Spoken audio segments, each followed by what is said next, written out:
I let you go, does the timing of the Olympics have any effect on Putin's calculus? Russia invaded Georgia during the Olympics back in 2008. Any impact here? You'd have to ask him. I don't think so. I think that Russia will make its decisions based on President Putin's calculus of what's in their interest. If there's aggression, there'll be massive consequences. So the choice is his. Mr. Secretary, we'll be watching. Thank you for your time today. Thank you. And in 1 minute, we'll take a look at the new developments in the January 6th attack investigation with Congressman Benny Thompson. Stay with us. Okay, let's talk about those changes to your financial plan. Bill? Mary? Hey, it's our former broker, Carl. Carl, say hi to Nina, our Schwab financial consultant. I know how difficult these calls can be. Not with Schwab. Nina made it easier to set up our financial plan.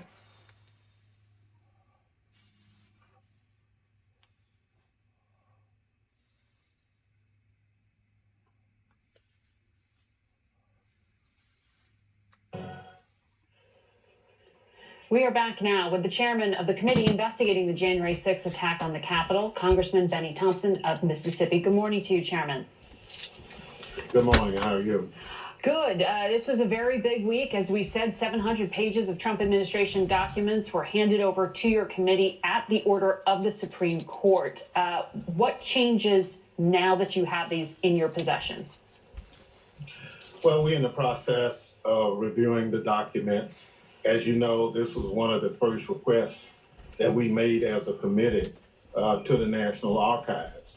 We think it's important to our investigation to have this information, and we're glad that the Supreme Court agreed with us today. Is this the last piece of the puzzle here? I mean, how does this affect your timeline for holding public hearings? As you said, you want to begin those in the spring. Well, to be honest with you, we'll review the documents. We'll see what those documents present to us in terms of direction. We'll see if that information leads us to additional individuals to make requests. But it's so significant to our investigation to have the documents, and executive privilege and other things obviously had no bearing. And we're just happy for the Supreme Court decision. We'll look forward to reviewing it, and based on the review, we'll take next steps. Mm-hmm. And the spring is still the plan for public hearings? Absolutely. To be honest with you, as you know, we are reviewing thousands of pages of documents, hundreds of witnesses. It's taken a good bit of time for the committee to put together, and our hearings at this point we expect to be sometime in the spring. In recent days, your committee also took aim at Rudy Giuliani, the former president's attorney. You subpoenaed him. You asked the president's daughter, Ivanka Trump, to appear by February 3rd. You also subpoenaed 2 white nationalists. This seems a pretty wide net. What is your strategy? Well, our strategy is get to all the facts and circumstances that brought about January 6th. We identify the players. Rudy Giuliani is clearly one of those individuals. The right-wing individuals, organizations that participated, providing security and other things, they're important. And obviously, Ivanka Trump was a major advisor to the president all along. There are a number of items attributed to what she's been saying. And so we're asking her to come in voluntarily and give us the benefit of what she knows. Will she? Well, we'll wait and see February 3rd, and we'll go after that. In terms of Rudy Giuliani, who we just mentioned you subpoenaed, there was another news development in terms of public reporting. Republican electors in at least 5 states put together essentially fake slates of the electors. In states that Joe Biden won, they handed over these slates saying instead that Donald Trump won them. And according to what Mark Short, the former chief of staff to Vice President Mike Pence, he was presented with letters by Rudy Giuliani on behalf of state legislators to this end, trying to persuade the former vice president not to certify the election. Do you know who was orchestrating this effort? I mean, this is a pretty significant claim. Well, we do know that some of the information we've received from National Archives include proposed plans for doing certain things. If we, after review of those plans, determine specifically individuals who did this, we will make the referral to the Justice Department.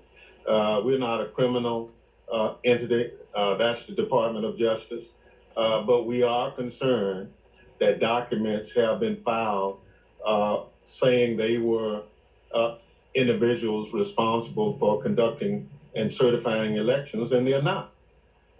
And when you falsify a document, in most instances, that's a criminal act. Mm-hmm. There was also another story, significant. Politico published the text of a draft executive order that had been presented to President Trump in December of 2020 to have the defense secretary seize voting machines in battleground states. Multiple news organizations have now reported this. Do you intend to go to the Attorney General, Bill Barr, to ask him about this? I mean, how do you follow up on this kind of allegation and the paperwork to back it up? Well, yes, we do. To be honest with you, we've had conversations with the former Attorney General already. We've talked to Department of Defense individuals.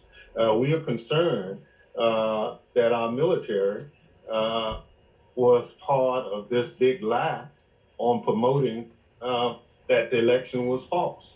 So if you are using the military to potentially seize voting machines, even though it's a discussion, the public needs to know. We've never had that before.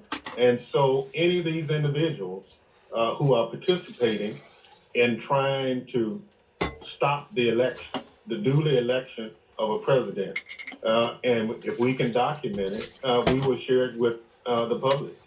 I just want to follow up on something you said. Do you have proof that there was someone inside the United States military working on this premise of actually seizing voting machines? Well, we have information that between the Department of Justice, a plan was put forth to potentially seize voting machines in the country and utilize Department of Defense assets to make that happen. Something beyond this direct executive order. There was actually an operational plan? Well, no, not an operational plan, but just the draft itself is reason enough to believe that it was being proposed. Our job is to get to the facts and circumstances of how far did they go. We do know that a potential person was identified to become the Attorney General of the United States, who would communicate with certain states that the election on their situation had been fraudulent and not to produce certified documents.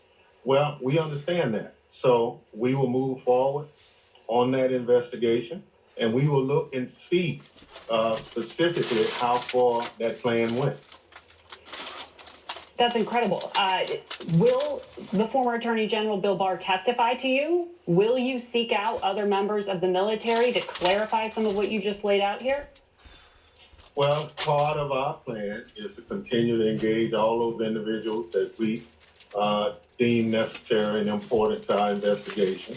Some we'll talk to, some we'll do in deposition under oath, others will offer hearing opportunities. But I can assure you, as we develop this information, we will clearly present it to the public.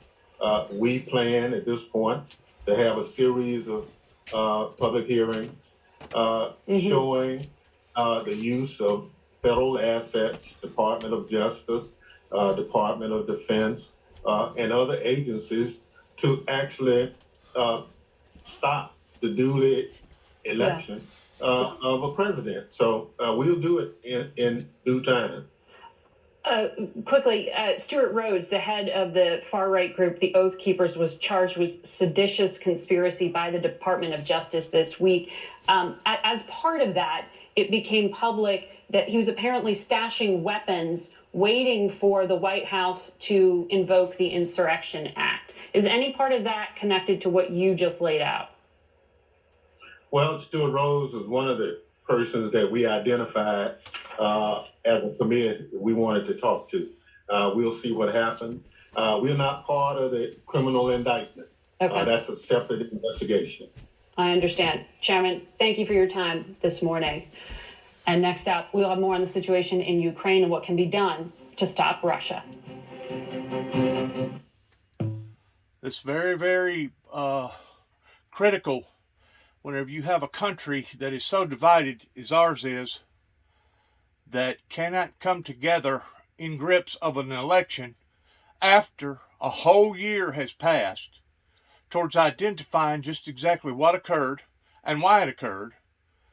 And to think that if there was ever something major boiling right now with the Ukrainians, God only knows what that would resort to, pertaining to us being so divided and us fighting amongst ourselves and the bloodshed here upon to our own streets. This is a very, very dangerous spot for any country to be in, because it shows failure of leadership, it shows failure of confidence, it shows failure of having faith in the people that's in charge or that's been appointed to be in charge. You know, whenever they say united we stand, divided we fall, they're not just speaking those words to be speaking those words. Those words actually have a great deal of meaning. And whenever you have a nation that is so separated and so broke apart as this one is, it's extremely I'm going to say right now, we are in a state that's beyond even the Civil War that we fought. And the reason why I say that is because when we fought the Civil War, we basically only had one enemy, which was King George III, that already had his grips in overpowering our land here in America. Today, we have multiple countries, multiple people that would love to take over the United States and reconfigure a brand new regime. This is not good of where we're at right now in the year 2022, pertaining to going recently with the January 6th anniversary towards what actually occurred. And of course, now we got this boiling pertaining to Russia. Please listen. We're back with the top Republican on the Foreign Affairs Committee in the House, Congressman Michael McCaul of Texas. Good morning to you. Oh, good morning. Thanks for having me. Lots to decipher with you, but first I want to start on what we just heard from the chairman, because that seemed fairly extraordinary, what he just laid out. He says that there is reason to believe, and the committee has possession of documents about this plot, essentially to seize voting machines, that it involved members of the military, that he's already been in touch with the former attorney general. What is your reaction to this? Well, my reaction, it was a dark day, January 6th. I want the truth to come out. I think this committee has been somewhat politicized, but the truth should come out. And I think the Department of Justice has been conducting an investigation. I worked at DOJ for almost 15 years, and I trust their I, in fact, called upon them to investigate this. So I'm hopeful that the truth will come out on this. The allegations are very serious. And I do know that you are endorsed by the former President Trump, so this has to be a little uncomfortable to hear these kind of allegations. Of course. I mean, when an executive commander-in-chief, and these are allegations, I don't think the executive order was ever followed through with. Right, it was a draft, but it was discussed in the Oval Office. Right. I think it should come out, the truth, obviously. I always think the truth should come out. Well, we will continue to watch the committee on that point. On Russia, you heard the secretary say that if he uses the leverage of sanctions now, he gives up an important bit of deterrence. Do you disagree? I completely disagree. I think this has been a passive deterrence, right? I mean, I don't see Putin changing his course of action. It's getting very aggressive. The noose is tightening around Ukraine. President Zelensky, as you mentioned, said he wants the sanctions now. We can always remove the sanctions if it deters Putin's bad behavior. But if you reward that and there are no consequences, it's going to continue. And I think all along, there's so many things we can be doing to provide deterrence if we don't do this, Margaret. The plan of action that I've seen, and in the classified space as well, is very specific, very aggressive, is timetable. If we don't do something strong right now, I'm afraid that he's going to invade Ukraine, which will have, as the secretary talked about, he's right, and I think you and I did, it will have global ramifications here. When I pressed the secretary on that, he twice said that the U.S. is going after Russian agents in Ukraine. Is the U.S. doing something now that the rest of us just don't know about, or is he just talking about sanctions? Well, we know that the Brits released this intelligence report that the Russians are trying to depose Zelensky and put their own leader. We know that they're right on the border with Belarus. They're going to do joint exercises with precision weapons and aircraft. We know that Kiev is right there. I think they have three forces: one Kyiv, one on the Donbass, and the other one Black Sea, Crimea. This is a buildup we've never seen before, and if with no deterrence, it's going to happen. Let's take a break and continue to talk about this on the other side of it. So, Congressman, please stay here. We'll be right back.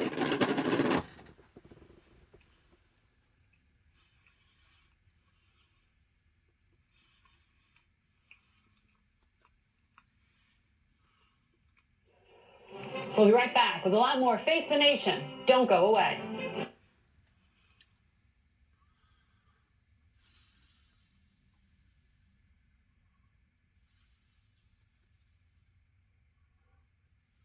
KFVS 12, the Heartland's news channel.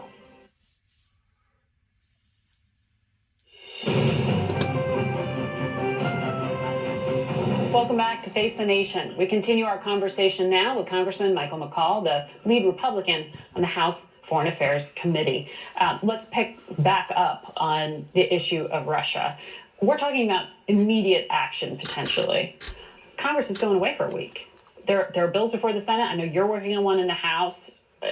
I mean, do you have that kind of time to play with legislation, or do you need something in terms of a tool set to hand the president more quickly? Well, time is of the essence. I'm working on a bill I've introduced to get it. We're getting key Democrats on board. It would be an assistance package of lethal aid to Ukraine.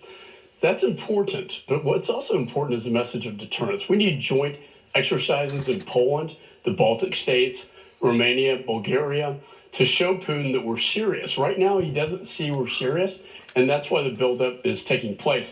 I think this all started, Margaret, with Afghanistan and the unconditional surrender to the Taliban. When he saw weakness invites aggression. We saw that with Chamberlain and Hitler. Reagan talked about peace through strength. And right now, whether it's, the thing is, this is not just about Ukraine. It's about China.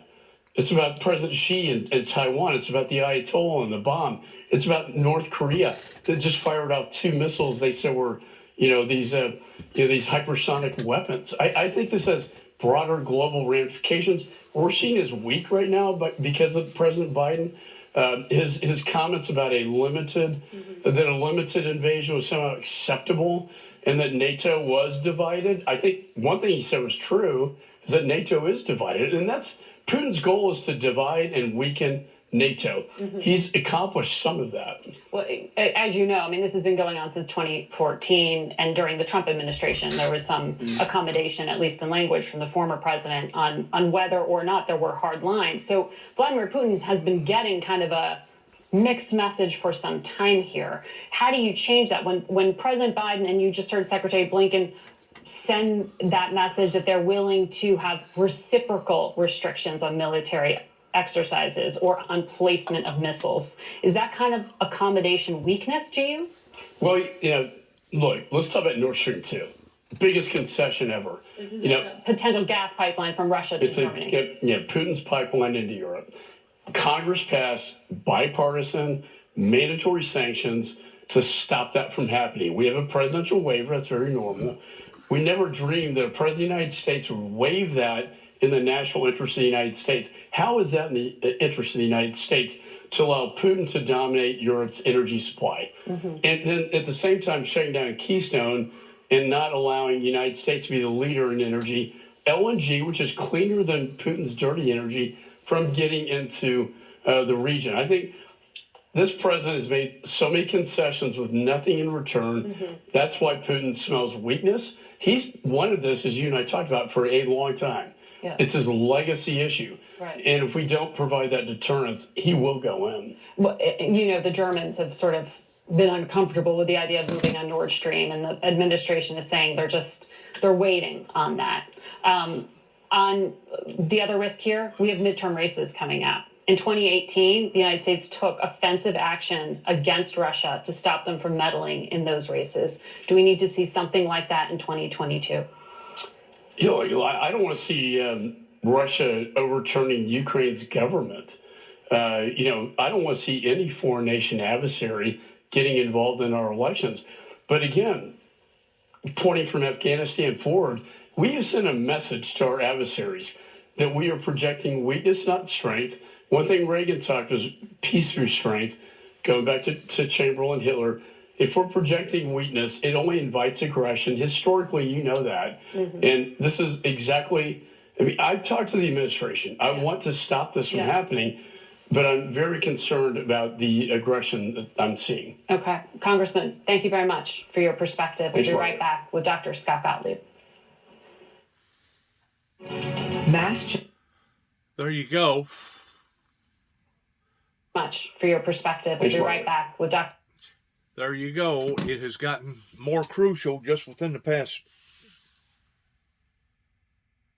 few days, because everything that we do over here, just like the deal with January the 6th last year, that yes, Donald Trump and his belligerent behavior was in behind. Everything we do sends a message to our adversaries. You notice I said adversaries. I didn't just say adversary.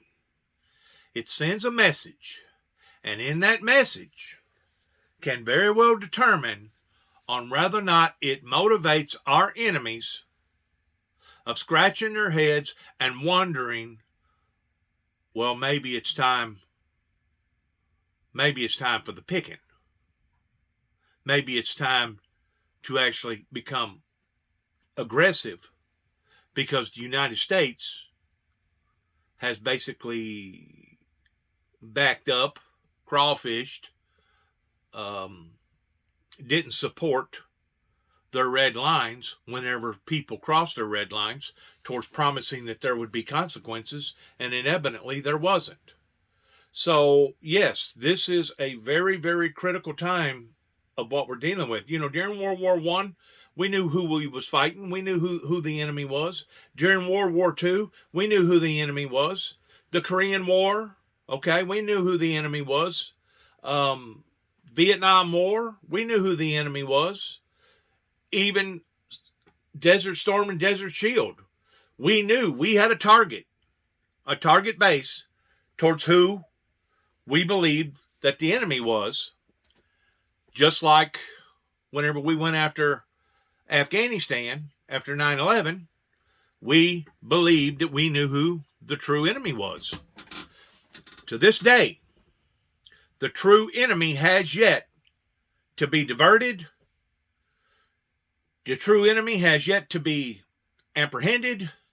The true enemy has yet to give an account for what their government has done towards supporting terrorist known entities all over the world and masterminding and planning 9/11. Until we get to the bottom of this, our allies are going to be scratching their heads wondering, what the heck are they doing? What's up with the Americans? Which way are they going? Because if we can't materialize on our promises, well, our allies gets to thinking, well, what else can they not materialize in?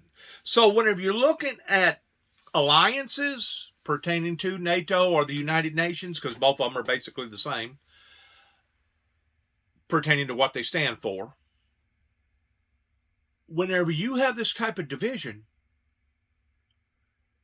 there's people like Putin, like President Putin, that would definitely see this as a weakness and an opportunity to come in like a bunch of buzzards and basically pick out the meat and be the main honcho towards leading the world, because they themselves have had a very, very harsh taste in their mouth ever since the Berlin Wall fell, ever since the falling of the old communist rule. They've had a bitter taste in their mouths pertaining to what went on, how it went on, when it went on. And to this day, I guarantee you, they still have plans on vindicating themselves to the world because of the transformation that was forced, that they feel like that was forced upon to them against their will. Once more, whenever Ronald Reagan looked at the Soviet Union, the old USSR, and said, "You are evil.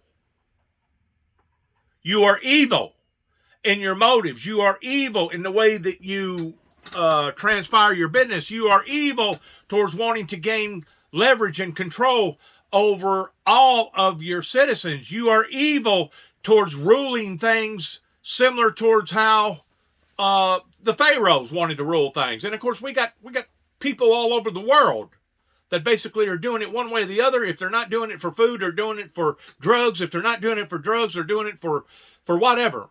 South America, Mexico, Cuba, North Korea, China. I mean, I could go down a big long list towards all these people that are ruling their people in a very, very cruel, insensitive, unjust way.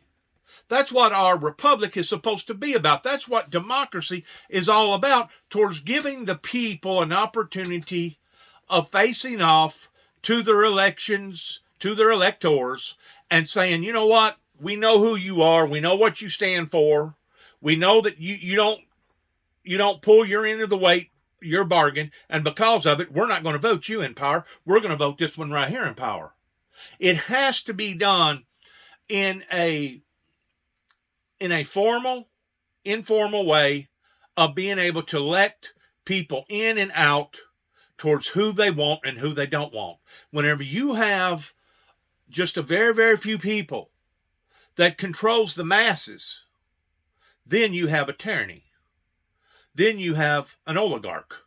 Then you have injustice that is now beholding upon to those citizens. I mean, it's going on right now in Libya. It's going on right now in Afghanistan. It's going on right now in Iran. It's going on right now in all those little countries over there in the Middle East, minus very, very few.